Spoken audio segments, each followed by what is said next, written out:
नमस्कार, मेरा नाम अरुण कुमार है। मैं एक फ्रीलांस साइबर सिक्योरिटी प्रैक्टिशनर हूँ और मैं आपके साथ पीजीडीसीएस प्रोग्राम में जुड़ा हूँ।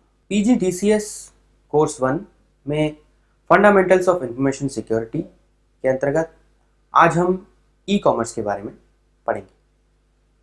हम समझेंगे ई कॉमर्स क्या होता है, इसमें कौन सा टेक्नोलॉजी इंफ्रास्ट्रक्चर की ज़रूरत होती है, इसके वेरियस मॉडल्स ई कॉमर्स के, और ई पेमेंट कैसे होता है। अगर मैं एक बुकिश डेफिनेशन की बात करूं तो ई कॉमर्स को डिफाइन किया गया है बीकमैन सर ने एज इलेक्ट्रॉनिक कॉमर्स और e commerce is the process of sharing business information, maintaining business relationships and conducting business transactions through the use of telecommunications networks। तो ये ई कॉमर्स की definition हुई। ई कॉमर्स यूज़ करने के advantages क्या होते हैं? सबसे पहला एडवांटेज, आप जो ढूंढना चाहते हैं, जो आप वेबसाइट पर इंटरनेट पर जाकर देखना चाहते हैं, वो उसे ढूंढने में काफ़ी आसान करता है, उसको बहुत तेज़ करता है, उस प्रोसेस को बहुत ही जल्दी कर देता है। अगर आपकी दुकान जो मार्केट में जिस दुकान पे जाते हैं वो दूर है, तो आप वो प्रोडक्ट घर पे ही सर्च करके उसे समझ के दुकान तक जाने से पहले उसको देख सकते हैं। ये एक एडवांटेज हुआ। ई कॉमर्स का दूसरा एडवांटेज ये होता है कि आप किसी भी प्रोडक्ट को, किसी भी आइटम को बहुत सारे वेंडर्स से ले सकते हैं। आपका वेंडर बेस बढ़ जाता है। अगर आपने वही प्रोडक्ट मार्केट से जाकर खरीदना चाहा तो आपके पास मार्केट में जितनी दुकानें हैं, जितने सेलर हैं, जितने तरह के सेलर हैं, आप उनसे रिस्ट्रिक्ट हो जाते हैं। ई कॉमर्स में यही बात नहीं होती। वेंडर्स ज़्यादा होते हैं, सेलर्स ज़्यादा होते हैं, और हाँ, कॉस्ट भी कम पड़ती है। ई कॉमर्स का अगला एडवांटेज ये है कि जो एडमिनिस्ट्रेटिव प्रोसेस है, जैसे कि इनवॉइस बनाना, बिलिंग करना, पेपर का यूज़ होना, इन सब का वो बचाव करता है।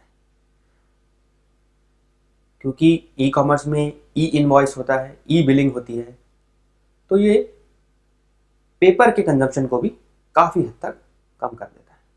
आप अगर आशा करें और चाहें कि मार्केट में जाके आप एक शॉप खोलें जहां पर आप अपनी सर्विसेज या प्रोडक्ट्स को दिखाएं और दुनिया आपसे सामान या कुछ सर्विसेज खरीदे, तो आप बाज़ार में, जिसको हम ब्रिक एंड मॉर्टार स्टोर भी कहते हैं, ईंट पत्थर की दुकान, उसको आप लगाएंगे तो आप उस दुकान तक सीमित हैं जब तक आपके पास कस्टमर्स आ रहे हैं, आप दूसरों को सामान सप्लाई कर रहे हैं। वहीं अगर आप ये दुकान को ई कॉमर्स से जोड़ दें तो आपकी जो क्षमता है, आप अपनी क्षमता से ज़्यादा बड़ा दिखते हैं। आपकी कैपेबिलिटी ई कॉमर्स पर ज़्यादा बड़ी दिखती है और आपकी मार्केट बढ़ती है। वहीं जहां आप ब्रिक एंड मॉर्टार शॉप खोलेंगे तो आप अपने लोकल मार्केट में रिस्ट्रिक्ट हो जाएंगे काफ़ी हद तक, और कुछ सालों में ही आप दूसरी मार्केट्स में जा पाएंगे। वहीं ई कॉमर्स में आपकी मार्केट की लिमिट नहीं है। आपके वेबसाइट को दुनिया में कोई भी व्यक्ति जो इंटरनेट से जुड़ा हो देख सकता है और आपसे प्रोडक्ट या सर्विस ऑर्डर कर सकता है।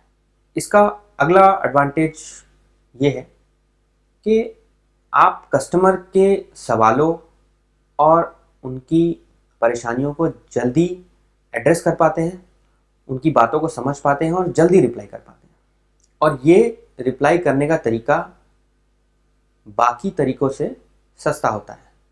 ब्रिक एंड मॉर्टर से कंपेयर करें तो अगर कस्टमर आपके पास आया तो कस्टमर को भी आने के लिए कुछ चीज़ों को इस्तेमाल करना पड़ेगा, जैसे कि वो या तो अपनी घर की गाड़ी से आएगा या पब्लिक ट्रांसपोर्ट यूज़ करेगा। वो आपकी दुकान तक पहुंचेगा और आप उसको अपना वक्त देंगे।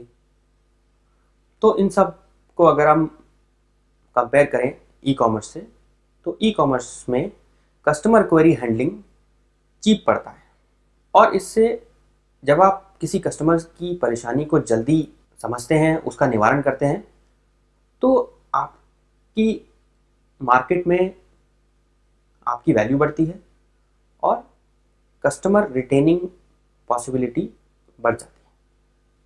आइए कुछ बात करते हैं चैलेंजेस की, जो कि ई कॉमर्स से रिलेटेड है। ई कॉमर्स में एक महत्वपूर्ण चैलेंज, काफ़ी बड़ा चैलेंज ये है कि आपके पास डायरेक्ट रीच नहीं होती। There is absence of direct reach to the customer. आप चाहें कि मैं किसी एक सेक्शन ऑफ सोसाइटी को डायरेक्टली रीच करूं, जब मैं अपनी वेबसाइट ऑन करूं, उसको होस्ट करूं, तो मैं इस सेक्शन ऑफ सोसाइटी को straight away I should touch them. ये थोड़ा मुश्किल होता है, क्योंकि आपको ई कॉमर्स की, अपनी वेबसाइट की, अपने बिजनेस की, प्रोडक्ट की पब्लिसिटी करनी होती है। उनको जो आपका सेक्शन है, जिसको आप टारगेट कर रहे हैं, वहाँ तक आपकी बात पहुँचनी चाहिए, तभी वो आपकी वेबसाइट तक पहुँच पाएंगे। इसका दूसरा एक चैलेंज है कि कस्टमर्स को कई बार वोयूरिस्टिक जो प्लेजर मिलता है, वोयूरिस्टिक मतलब जो उनको घर से बाहर निकलने में, मार्केट घूमने में, अपने कुछ जानकार लोगों से मिलने में, मार्केट घूमते वक्त जो खुशी महसूस होती है और जो सोशल इंटरेक्शन उनका बढ़ता है, और जो फिजिकली वो एक प्रोडक्ट को बाकायदा अपनी आंखों से देख पाते हैं, वो ई कॉमर्स में मिसिंग है। एक और जो चैलेंज ई कॉमर्स में आता है वो है ऑनलाइन फ्रॉड का रिस्क, और कस्टमर्स को अपनी प्राइवेसी, अपने डेटा, अपने इंफॉर्मेशन के लिए जो रिस्क का आभास होता है, वो एक ई कॉमर्स का चैलेंज है। तो ये तो हुए चैलेंजेस। तो आगे बढ़ने से पहले, चैलेंजेस को और समझने से पहले, देखते हैं कि ई कॉमर्स के बिजनेस मॉडल्स क्या होते हैं। सबसे पहला बिजनेस मॉडल होता है B2C, यानी बिजनेस टू कंज्यूमर। अब बिजनेस टू कंज्यूमर के कुछ एग्जांपल आपके सामने हैं ही। आज के ज़माने में आप देख रहे हैं Amazon.com, Amazon.in, Flipkart.com, ये सब बिजनेस टू कंज्यूमर मॉडल हैं। बिजनेस है और वो कंज्यूमर वहाँ जाता है और अपनी ज़रूरत की चीज़ें, प्रोडक्ट, सर्विसेज ले लेता है। दूसरा हुआ बिजनेस टू बिजनेस, जो कि अपने आप में एक काफ़ी पॉपुलर बिजनेस मॉडल है। हर बिजनेस को किसी दूसरे बिजनेस से कुछ सामान, कुछ ज़रूरतें, कुछ सर्विसेज, प्रोडक्ट्स खरीदने की आवश्यकता ज़रूर पड़ती है। उसके कुछ एग्जांपल्स हैं। इंडियन एग्जांपल है power2sme.com, alibaba.com, indiamart.com। India mart से एज अ कंज्यूमर आप खरीद सकते हैं, और वहीं एज अ बिजनेस भी आप बल्क ऑर्डर कर सकते हैं। यहाँ पर बहुत लोगों की लिस्टिंग होती है, बहुत बिजनेसेस की लिस्टिंग होती है, तो लोग यहाँ जाकर अपनी ज़रूरतें सर्च करते हैं। इंडिया मार्ट पे नहीं, तीनों ही वेबसाइट जो मैंने बताई, power2sme, अलीबाबा, इंडिया मार्ट। तो ये एक बिजनेस टू बिजनेस मॉडल हुआ। फिर एक बिजनेस मॉडल आता है, उसे कहते हैं C2B, कस्टमर टू बिजनेस। तो ये थोड़ा अलग है। हो सकता है कि customer to business model B2B में भी हो और B2C में भी हो, बल्कि अगर C2B मॉडल को, कस्टमर टू बिजनेस मॉडल को अलग से देखा जाए, तो इसमें एक बात आती है कि जो कस्टमर्स प्रोडक्ट का रिव्यू करते हैं बाकी कस्टमर्स के लिए, उनकी जानकारी को बढ़ाने के लिए, वो कस्टमर्स उन रिव्यूज़ के थ्रू प्रोडक्ट का प्रचार भी कर सकते हैं। तो ऐसे कस्टमर्स को जो प्रोडक्ट का रिव्यू करते हैं बेहतरीन तरीके से, जेन्युइन तरीके से, उनको बिजनेस एंटिटी अप्रोच करती है, उन्हें अपना प्रोडक्ट यूज़ करने को देती है।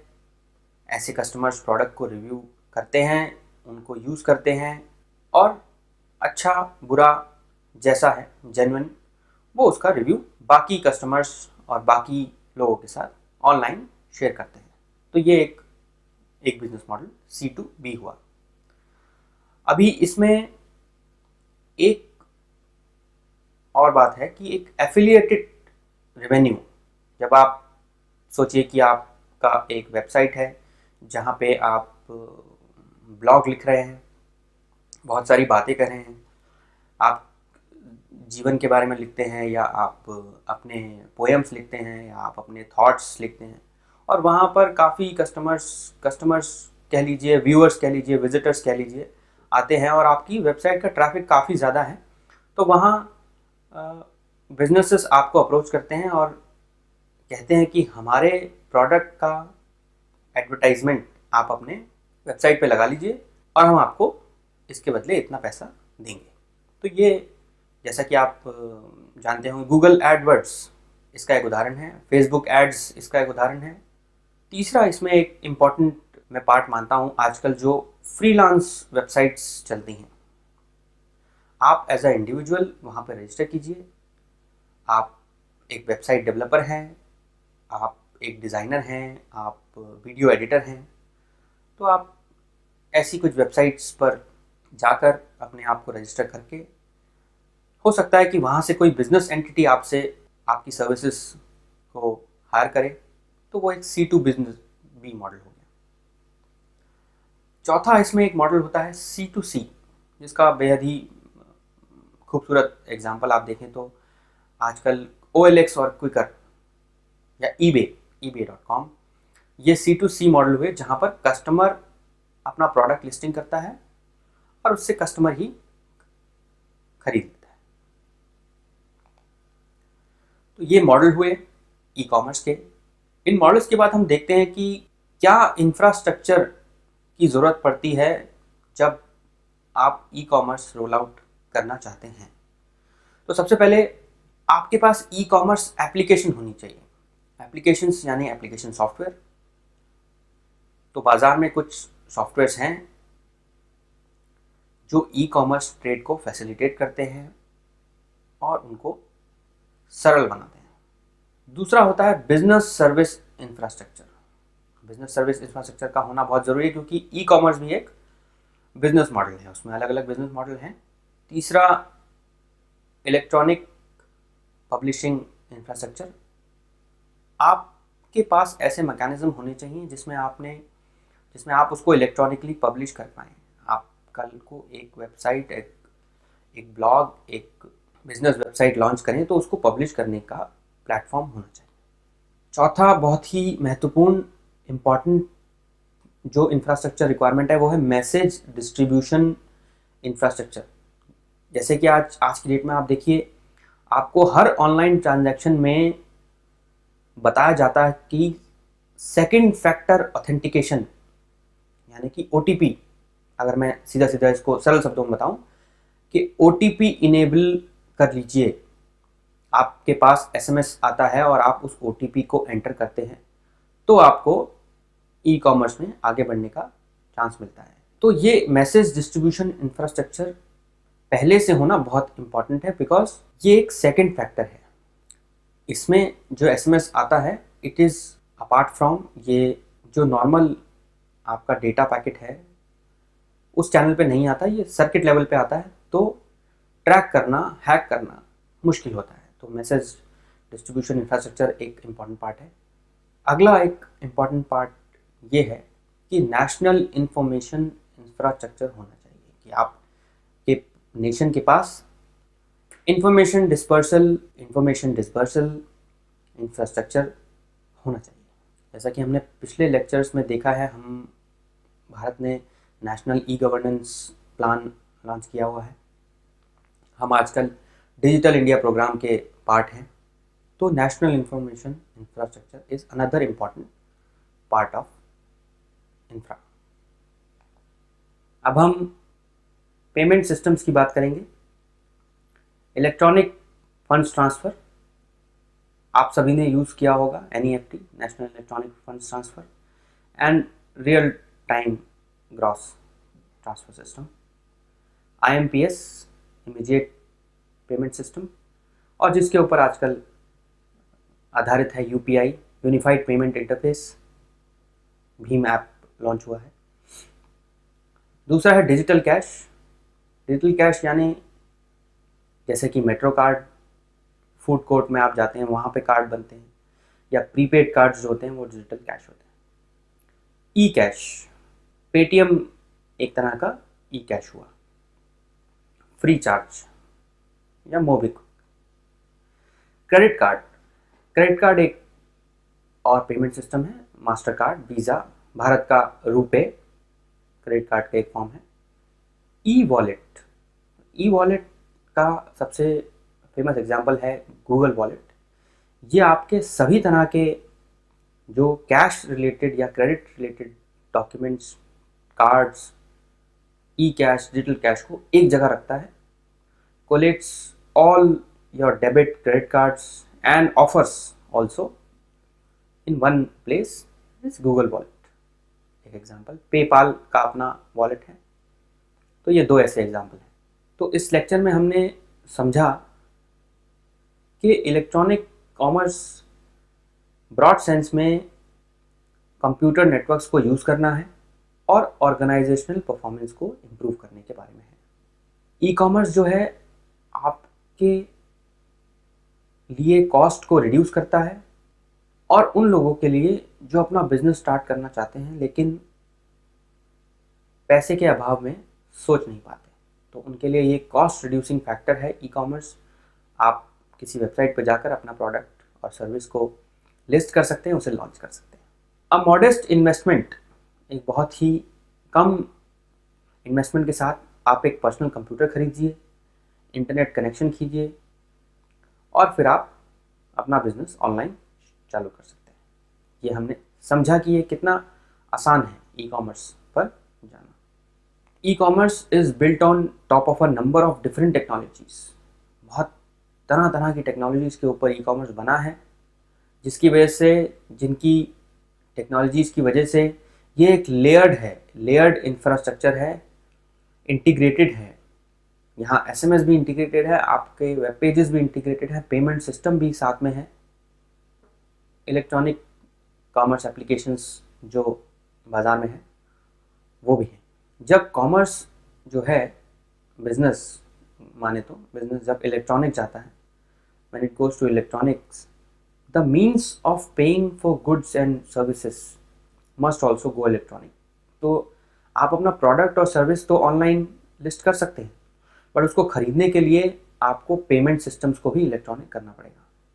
एनी मनी सिस्टम, रियल और electronic, must have a reasonable level of security and high level of authentication, otherwise people will not use it. आप जैसे ही ई कॉमर्स में एंटर करते हैं, आपको सिक्योरिटी, ऑथेंटिकेशन, ये वाली बातें कस्टमर को बतानी पड़ेंगी, कस्टमर का कॉन्फिडेंस इन बातों में जगाना पड़ेगा, उसको रीअश्योर करना पड़ेगा, तो ही वो ई कॉमर्स में अपना टाइम दे पाएगा और आपकी प्रोडक्ट्स और सर्विसेज को यूज़ करेगा।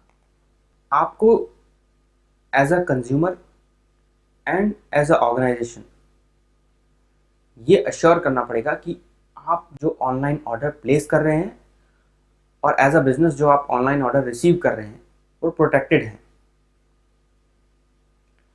और जब कस्टमर आपको पैसे ट्रांसफ़र कर रहा है तो वो बहुत ही इलेक्ट्रॉनिकली सेफ तरीके से आप उसको यूज़ कर रहे हैं, उसको हैंडल कर रहे हैं। तो ये जो कॉन्फिडेंस है आपको कंज्यूमर को देना पड़ेगा। एक बहुत ही महत्वपूर्ण बात जो हमने समझी कि इलेक्ट्रॉनिक चेकिंग से मेरा मतलब है आप कहीं जाएं और चेक काटें किसी बिज़नेस को देने के लिए, और वहीं आप इलेक्ट्रॉनिक चेकिंग इन और चेकिंग आउट, जो आप वेबसाइट्स पे देखते हैं, जब आप वो कहता है कि प्लेसमेंट ऑफ ऑर्डर से पहले चेकआउट कीजिए, तो दैट इज़ इलेक्ट्रॉनिक चेकिंग। वो बहुत ही फास्ट है, ट्रांजैक्शंस जो हैं वो बहुत इंस्टेंटेनियस हैं। आपने एक आइटम ऐड किया, आपने वहीं 2 आइटम ऐड कर लिए, तो ये बहुत इंस्टेंट है। ये दुकानों पे नहीं होता है कि उतनी इंस्टेंटेनियस तरीके से, उतने स्प्लिट सेकंड में मार्केट, बाज़ार, ईंट पत्थर, ब्रिक एंड मॉर्टर शॉप्स पे ये नहीं होता। तो electronic checking is very fast.